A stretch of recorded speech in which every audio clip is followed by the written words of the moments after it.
Hi எல்லோரும் எப்படி இருக்கீங்க? இன்றைக்கி ஒரு ரெசிபி வீடியோ தான். இந்த கோல்டன் மில்க் அப்படின்னு சொல்கிற பசு மஞ்சள் பால் எப்படி செய்கிறதுன்னு பார்க்க போகிறோம். இங்கே இருக்க இந்தியன் ஸ்டோரில் இது கிடைக்குங்க. நீங்கள் செக் பண்ணி பார்த்துக்கோங்க. பெரியவங்க 2 பேர் குடிக்கிறதுக்குன்னு பார்த்தீங்கன்னா இதில் பாதி கிழங்கு தான் தேவைப்படும். அதனால நிறையாவும் போட்டு செய்யக்கூடாது. இந்த அளவு இருந்தால் போதும். நாங்கள் ரெடியூஸ்டு ஃபேட் மில்க் குடிச்சிட்ருக்கோம். அதனால அதில் 2 கப் எடுத்துக்க போகிறேன். நீங்கள் ரெகுலராக டீ காஃபிக்கெல்லாம் பால் அளந்து ஊற்றுவீங்க இல்லையா, அந்த கப்லேயே மெஷர் பண்ணி எடுத்துக்கோங்க. இதை நல்லா ஒரு மீடியம் ஃப்ளேமில் வச்சு கொதிக்க விட்டுருங்க. இங்கே அந்த கிழங்க நம்ம தோல் சீவிட்டு கழுவிட்டு இந்த மாதிரி துருவி வச்சுக்கணும். இப்போ துருவி வச்சிருக்க இந்த மஞ்சளை தான் நம்ம பாலில் சேர்க்க போகிறோம். இது நம்ம துருவும் போதே வாசம் அப்படி இருக்கும். அது மட்டும் இல்லாமல் கையில் எல்லாமே நமக்கு மஞ்சள் பிடிச்சிக்கும். இப்போ இதெல்லாம் நல்லா ஒன்றா கலந்து விட்டுட்டு மீடியம் ஃப்ளேம்லேயே அது கொதிக்கட்டும். பொங்கி வர்ற ஸ்டேஜில் என்ன பண்ணணும்னா மிளகு தூள் சேர்க்கணுங்க. கண்டிப்பாக இதை ஸ்கிப் பண்ணவே கூடாது. ஒரு அரை டீஸ்பூன் அளவு தான். இதுவுமே அதிகமாகலாம் நம்ம போட்டுக்க வேண்டாம். மஞ்சளில் இருக்க அந்த குர்குமினோட பெனிஃபிட்ஸை முழுசாக நம்ம உடம்பு அப்சார்ப் பண்ணிக்கணும் அப்படின்னா கண்டிப்பாக மிளகு சேர்த்தே ஆகணும். அதை மட்டும் மிஸ் பண்ணிடாதீங்க. இப்போது இதில் இனிப்புக்கு நீங்கள் எது வேணாலும் சேர்த்துக்கலாம்.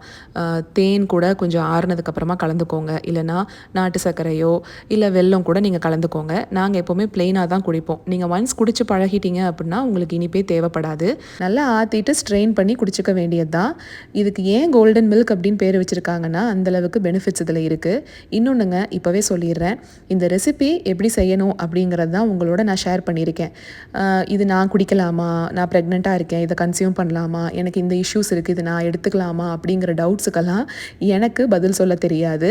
இன்னொன்று, இதுக்கு பதில் சொல்கிற அளவுக்கு நான் தகுதியான ஆளும் கிடையாது. அதனால் அதெல்லாம் உங்கள் டாக்டர்கிட்ட நீங்கள் கன்சல்ட் பண்ணிக்கோங்க. குடிக்கலான்னு சொல்லிட்டாங்கன்னா இந்த ரெசிபியை ஃபாலோ பண்ணிக்கோங்க. இப்போது இந்த மீதி இருக்கிற கிழங்கெல்லாம் எப்படி ஸ்டோர் பண்ணுறதுன்னு சொல்லிடுறேன்.